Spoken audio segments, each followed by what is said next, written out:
There are lots of ways of investing in real estate. I divide them into two categories: active investments and passive investments. A word of caution that my definition of active investments and passive investments is not the same as IRS's definition of active and passive. If you want to know what IRS's definition is, you should contact your CPA.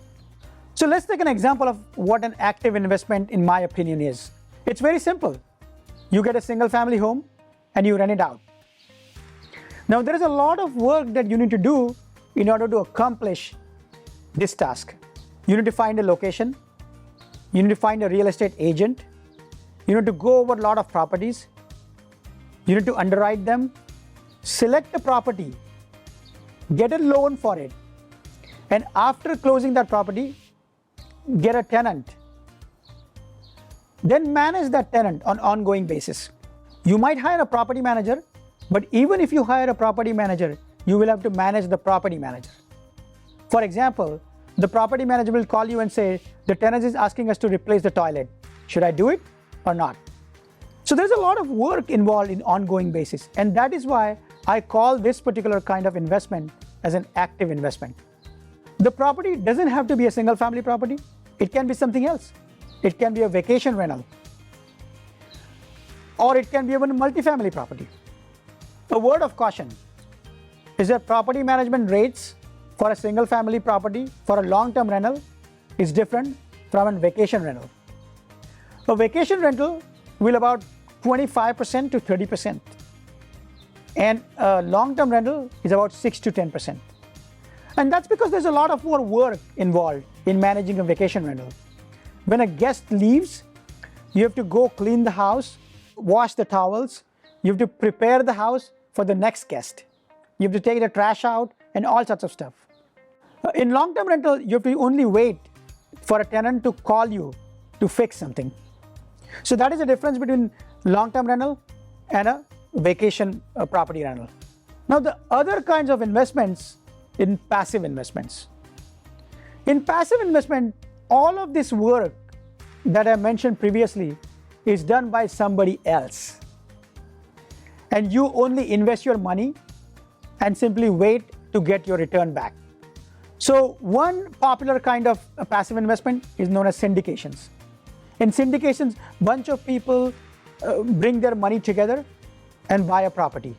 And each of them get a piece of that property in proportion of their investment. In syndications, there are two kinds of people. One is called general partner, other is called limited partners. General partners are the people who do all the work. They bring the property to the table, they do the due diligence about the property, and they manage the property manager for ongoing basis for the entire time of the hold period. So they are also compensated for it. And whereas the limited partners are the people who bring money to the table and simply wait and get their return back. Other kind of passive investment is REITs, or real estate investment trusts. In real estate investment trusts can be publicly traded or privately traded. A publicly traded means that they're listed on the stock market. I don't like them because they go up and down based on stock market, and the whole point of investing in real estate is you to get that diversification. So I like privately traded REITs better, in my opinion. Also keep in mind that you may get depreciation benefits when you invest in a REIT, or you may not get depreciation benefit when you invest in REIT. So you should check before investing. And nowadays, there is another easy way to invest in real estate, and these are the crowdfunding websites. So there are websites like fundrise.com where you can open an account and invest in their real estate funds. And Fundrise lets you open an account with as small as $100. Now syndications kind of have a much higher minimums. For example, you might have to invest $50,000 in order to participate in a syndication. Whereas somebody like fundrise.com, you can simply open an account with $100. Now Fundrise's liquidation rules are a little bit tricky, so you should study them before you decide to invest in fundraise.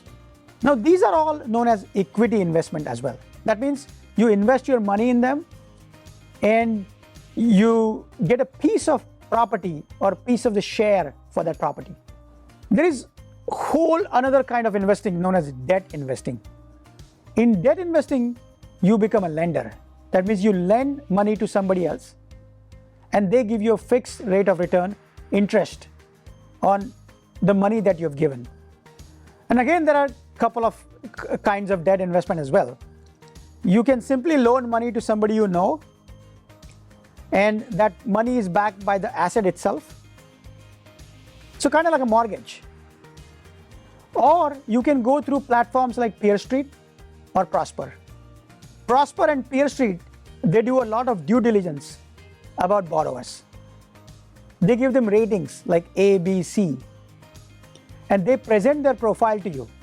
And you can decide whether you want to lend money or your hard-earned money to these people or not, based on the information given to you. There is one big difference between debt investments and equity investments. Equity investment may have upside or downside, whereas debt investment is a fixed rate of return investment. That means if you loan somebody 7% interest rate, then you're only going to get 7% interest rate. In an equity investment, if the market goes up, you're actually going to get more rate of return than earlier promised rate of return. Whereas the market goes down, then you're going to get less rate of return. So equity investment can go up and down, whereas debt investment give you a fixed rate of return. Keep in mind that higher interest rates means more income to you. But it also means that this borrower could be riskier. Lower interest rate means less income to you, but also means this borrower is less riskier.